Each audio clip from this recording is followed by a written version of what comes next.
မင်္ဂလာပါရှင်။ Zamni Entertainment ကနေပြန်လည်ကြိုဆိုလိုက်ပါတယ်။ဒီကနေ့တင်ဆက်ပေးခြင်းတဲ့အကြောင်းလေးကတော့သစ္စာတရားတွေမှန်ကန်ခဲ့တာကြောင့်တည်ဆုံးပြီးတဲ့အခါခန္ဓာကိုယ်ရုပ်အလောင်းဟာတဘာဝကိုလွန်ဆန်ပြီးရေစံသို့ဆန်တက်ခဲ့ရတယ်။မိဖုရားတစ်ပါးအကြောင်းကိုတင်ဆက်ပေးသွားကြပါရရှင်။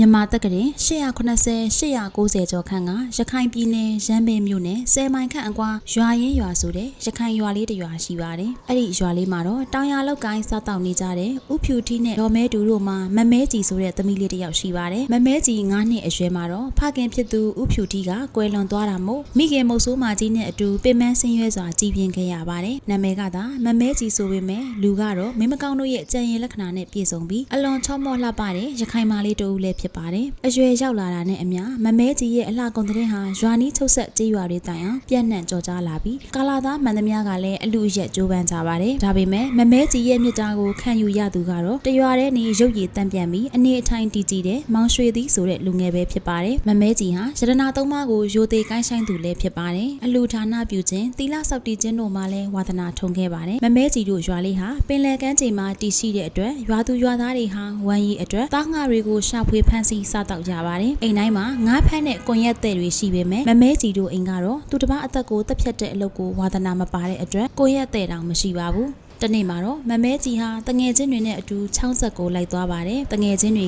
ကရက်တဲ့နဲ့ငါးဖက်တဲ့အခါမှာတခါမှမမြင်ဘူးတဲ့မမဲကြီးဟာရက်တဲ့ကိုကင်ပြီးတဲ့ကြည့်ပါတယ်။ဒါပေမဲ့ငါးပါမလာပဲကြောက်တုံးနေလေးသာပါလာခဲ့ပါတယ်။မမဲကြီးကလည်းညီရဲတောက်ပြောင်နေတဲ့အလုံးလေးကိုဘာမှမသိတဲ့အတွက်ရေထဲကိုပစ်ချလိုက်ပါတယ်။နောက်တစ်ချိန်တဲ့ကြည့်တော့လေအဲ့ဒီအလုံးလေးကပြန်ပါလာပါတယ်။ဒီလိုနဲ့၃ချိန်တဲ့ရမှာ၃ချိန်သလုံးအဲ့ဒီအလုံးလေးပြန်ပါလာတဲ့အတွက်တငယ်ချင်းတဦးကပြန်လှုပ်မပစ်ဖဲအိမ်ကိုယူသွားခိုင်းခဲ့ပါတယ်။ဒီလိုနဲ့ညီရဲတောက်ပြောင်နေတဲ့အလုံးလေးကိုမမဲကြီးယူလာပြီးမကြခင်မှာပဲထိုတဲ့ဟာတရွာလုံးမှာပြန့်နှံ့သွားပါတော့တယ်။အဲ့ဒီအချိန်ကမမဲကြီးတို့ရွာနဲ့မနီးမဝေးမှာရှိတဲ့အချိန်ပြင်ရွာမှာစေဝါဘေးတဲ့နက်ခတ်ပညာတို့ကိုတက်ကျွမ်းတဲ့ဥမြတ်ကျော်ဦးဆိုတဲ့ပုဂ္ဂိုလ်တဦးလည်းရှိပါတယ်။သူဟာကြောက်တံပဒမြအမျိုးမျိုးအကြောင်းကိုလည်းနားလည်ပါတယ်။တနေ့မှာတော့ဥမြတ်ကျော်ဦးဟာမမဲကြီးတို့အိမ်ကိုရောက်ရှိလာပြီးလူပြောများနေတဲ့အနီရောင်ကြောက်တုံးလေးကိုယူကြည့်လိုက်ပါတယ်။သူကအဲ့ဒီကြောက်တုံးလေးဟာအဖိုးမဖြတ်နိုင်တဲ့ပဒမြဖြစ်ကြောင်းပြောပြပြီးမမဲကြီးကိုဒီရက်ပိုင်းမှာအိမ်မက်မတလာမိပါတယ်။မမဲကြီးကလည်းကြီးကျယ်ခမ်းနားပြီးအချွေအရန်တွေများပြားတဲ့အိမ်ကြီးမှာနေပြီးကုသိုလ်ကောင်းမှုတွေလုပ်နေရတယ်လို့အိမ်မက်မှတ်ပါတယ်လို့ဖြေကြားခဲ့ပါတယ်။ဒါကိုဥမြတ်ကျော်ဦးကဘလို့နိမိတ်ကောက်တယ်လဲဆိုတော့ကြီးကျယ်မြင့်မြတ်တဲ့စီးစိမ်ရှင်ဖြစ်မယ်။သူတကာထက်ထူးတဲ့ကုသိုလ်ကောင်းမှုတွေလုပ်ရမယ်လို့ပြောခဲ့ပါတယ်။တစ်ဆက်တည်းမှာပဲမမဲကြီးရဲ့လက္ခဏာဇာတာကိုဆန်းစစ်တဲ့အခါမှာတော့မမဲကြီးဟာတနေ့မှာကိုယ့်ထက်အသက်အရွယ်ကြီးရင်သူယောက်ျားတဦးကြောင့်စိတ်မချမ်းမွေပွဲကိုလည်းမြင်ချောင်းပြောကြားခဲ့ပါတယ်။ဒီလိုနဲ့ဖိုးတံပရမကြီးတဲ့ဟာဟိုးလေးတကြောကြောဖြစ်သွားပြီးပရမကြီးကိုလာရောက်ကြည့်ရှုသူတွေနဲ့အလွန်စီကားနေပါတယ်။ဒါကြောင့်ပရမကြီးကိုအိမ်မှာမထားပဲရွာဦးစီယာတော်ကျောင်းမှာကြောက်စီရွှေကလပ်ပေါ်တင်ပြီးအဆောင်အရှောက်တွေနဲ့ထားခဲ့ပါတယ်။ဒါကိုရာမဝတီမျိုးယခုရမ်းပဲမြို့မှာအုပ်ချုပ်စိုးစံနေတဲ့ဘရင်ခန့်နေမျိုးသူရိယကကြတော့ပရမကိုသိမ်းယူပြီးမြောက်ဦးရွှေမြို့တော်မှာရှိတဲ့ဘရင်မင်းဖကြီးကိုဆက်တာဖို့မမဲကြီးတို့ရွာလေးကိုရောက်လာခဲ့ပါတယ်။အဲ့ဒီနောက်မှာတော့မမဲကြီးတို့သားအမိကိုခေါ်ပြီးဒီပရမဟာစင်ရဲသားတွေနဲ့မထိုက်တန်ရခိုင်ဘရင်ထံဆက်တရန်ယူဆောင်သွားရမည်လို့မိန့်တော်မူပြီးအတပြား9000ကိုစုလက်အဖြစ်ပေးသနာခဲ့ပါတယ်။အဲ့ဒီနောက်မှာတော့ပရမကြီးကိုယူပြီးဘရင်ကြီးထံမှဆက်တာဖို့ညာရင်းချင်းရမ်းမြဲစိတ်ကန်းကနေမြောက်ဦးကိုသွားပါတယ်။ဒါပေမဲ့ပရမကြီးဟာ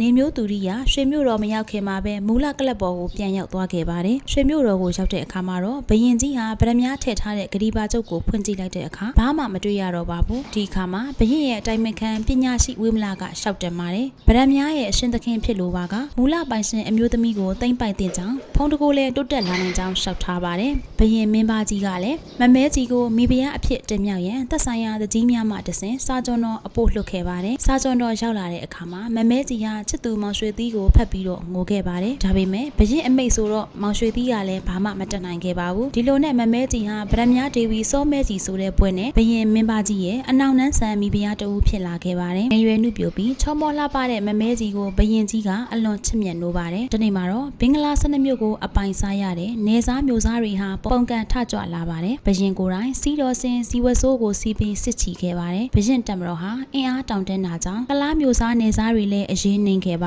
တယ်စစ်အောင်ပြီးပြန်လာတဲ့လမ်းမှာတက်စခန်းချရနာတဲ့အချိန်မှာဇေဒီပြက်တစုကရောင်ကြီးတော်တွေကကွန်မြူနေပါတယ်ဘရင်ကြီးဟာဇေဒီပြက်ကိုရှင်းလင်းစေတော့ဓာတ်တော်တွေကိုတွေ့ရှိခဲ့ပါတယ်ဒါကြောင့်လက်တစ်လျှောက်မှာတွေ့ရတဲ့ဇေဒီပြက်ထဲမှာဓာတ်တော်တွေကိုယူဆောင်ရင်းပြီးတော့ပြန်လာခဲ့ပါတယ်မြို့တော်ကိုရောက်တဲ့အခါဘရင်ကြီးဟာဓာတ်တော်တွေရဲ့အမျိုးအစားကိုမသိတဲ့အတွက်မိဖုရားမမဲကြီးကိုမေးပါတယ်မမဲကြီးကလည်းလူမန်းတိတက်ဆအရွယ်ကစ၍၅ပါးတီလလုံခြုံချောင်းသစ္စာဆိုကဓာတ်တော်များကိုအမျိုးအစားခွဲခြားပြခဲ့ပါတယ်ဘရင်ကြီးကလည်းဝမ်းသာအားရဖြစ်သွားပြီးမမဲကြီးကိုအလိုရှိရာစုကိုတောင်းစီခဲ့ပါတယ်မမဲကြီးဟာရခိုင်ပြည်တဝမ်းလှည့်လည်ပြီးတော့ဓာတ်တော်တွေကိုဇေဒီတီခွင့်ပြုဖို့တောင်းဆိုခဲ့ပါတယ်ဘရင်ကြီးရဲ့ခွင့်ပြုချက်ရတာနဲ့မမဲကြီးဟာဓာတ်တော်တွေကိုဇေဒီတီခဲ့ပါတယ်ယနေ့ခေတ်တိုင်းစစ်တွေခရိုင်အတွင်းမှာရှိတဲ့ဥယျာဉ်ဇေဒီစံတော်ရှင်ဇေဒီတွေဟာမမဲကြီးရဲ့ကုသိုလ်တော်တွေပဲဖြစ်ပါတယ်မမဲကြီးဟာမွေးရာဇာတိဖြစ်တဲ့ရွာဦးတောင်ထိပ်မှာနားမွေးတောင်ဇေဒီကိုလည်းဥစွာတီးခဲ့ပါတယ်ထို့အချိန်မှာစောမဲကြီးရဲ့ငယ်ကြီးစားမောင်ရွှေသီးဟာလည်းနာမည်ရပယံဆရာတဦးဖြစ်နေခဲ့ပါပြီဒါကြောင့်စောမဲကြီးတီးတဲ့ဇေဒီများကိုမောင်ရွှေသီးကဥဆောင်ခဲ့ရပါတယ်ဘရင်မင်းပါကြီးရဲ့ကုသိုလ်တော်8000ဇေဒီကိုလည်းမောင်ရွှေသီးကိုယ်တိုင်ကြီးကြပ်စီမံခဲ့ပါ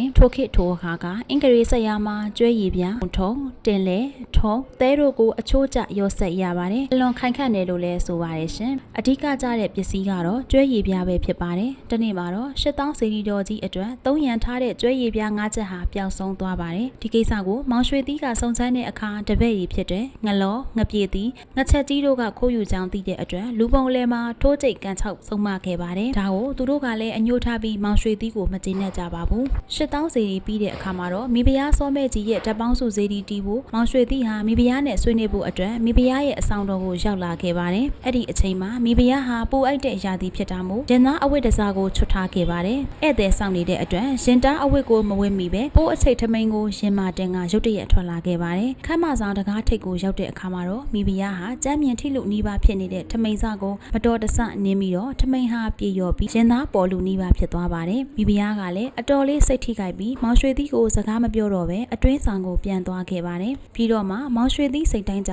ဇေဒီတီပါတော့လို့ရန်ရွှေတော်တူကိုပြောခိုင်းလိုက်ပါတယ်မောင်ရွှေသီးကလည်းမိဖုရားကြီးဟာမိမိရင်သားပုံဇေဒီတီလိုတီလို့ယူဆပြီးတားမြက်ပုံသဏ္ဍာန်ဇေဒီတီထားခဲ့ပါတယ်ဒါကိုဘရင်ကြီးသိတဲ့အခါမှာတော့မောင်ရွှေသီးနဲ့တကွပယံဆရာအားလုံးကိုရှေ့တော်သို့သွင်းစေပါတယ်ဒီအခါမှာတော့အခွင့်ကောင်းကိုစောင့်နေတဲ့ငလုံးငပြေသီးငချက်ကြီးတို့ကသူတို့ဆရာကိုရွှေသီးဟာမိဖုရားရဲ့ငယ်ကြီးစားဖြစ်ပြီးယခုအချိန်ထိချင်းချက်တွေ့ဆုံကျူးလွန်နေကြောင်းဂုံးလျှော့စကားနဲ့ရှောက်ထားခဲ့ပါတယ်ဘရင်ကြီးကလည်းမောင်ရွှေသီးနဲ့ကြံရပါအားလုံးကိုချက်ချင်းကွပ်မျက်စေပါတယ်နောက်တစ်နေ့မှာမိဖုရားစောမဲကြီးကိုရှေ့တော်သွင်းစေပါတယ်စောမဲကြီးကလည်းသူ့သစ္စာမပြတ်ကြောင်းရှောက်ထားပေမဲ့မယုံကြည်တဲ့အတွက်သူ့ရဲ့ဇာတိရွာမှာအဆုံးစီရင်ပါလို့ရှောက်ခဲ့ပါတယ်ဒီလိုနဲ့မိဖုရားကိုသူတီထားတဲ့နားမွေတောင်ဇေဒီအနီးကချောင်းကလေးကမ်းပါးကိုကွပ်မျက်ဖို့ခေါ်လာခဲ့ပါတယ်နောက်ဆုံးအချိန်မှာမိဖုရားဟာထို့သို့သစ္စာပြုခဲ့ပါတယ်ဖျားတပည့်တော်မှသည်မိမိ၏ကမ္မပိုင်ဖြစ်သောလင်းယောက်ျားမှတပါမြည်သည့်ယောက်ျားနှင့်မှမကျူးလွန်မှာဤမှန်သောသစ္စာစကားကြောင့်တပည့်တော်၏ရုပ်အလောင်းသည်တဘာဝအတိုင်းရေစုံကိုမမျောပဲအထက်အညာသို့ဆန်တက်မျောပါစေသာဆိုပြီးသစ္စာဆိုခဲ့ပါတယ်မိဖုရားဟာရာဇဝတ်သက်မင်းကြီးမင်းသားမိဖုရားတို့ကိုကွပ်မျက်တဲ့ထုံးစံအတိုင်းလဲမျိုးကိုဒုတ်နဲ့ရိုက်ခါကွပ်မျက်ခြင်းကိုခံခဲ့ရပါတယ်အံ့ဩဖို့ကောင်းတာကတော့မိဖုရားရဲ့ရုပ်အလောင်းဟာသူသစ္စာဆိုထားတဲ့အတိုင်းအထက်ရင်ညာကိုဆန်တက်သွားခဲ့ပါတယ်ဒါကိုဘရင်ကြီးကြားသိတဲ့အခါမှာတော့သစ္စာရှိတဲ့မိဖုရားကိုဆုံးရှုံးရပြီဆိုပြီးကြီးစွာတော့က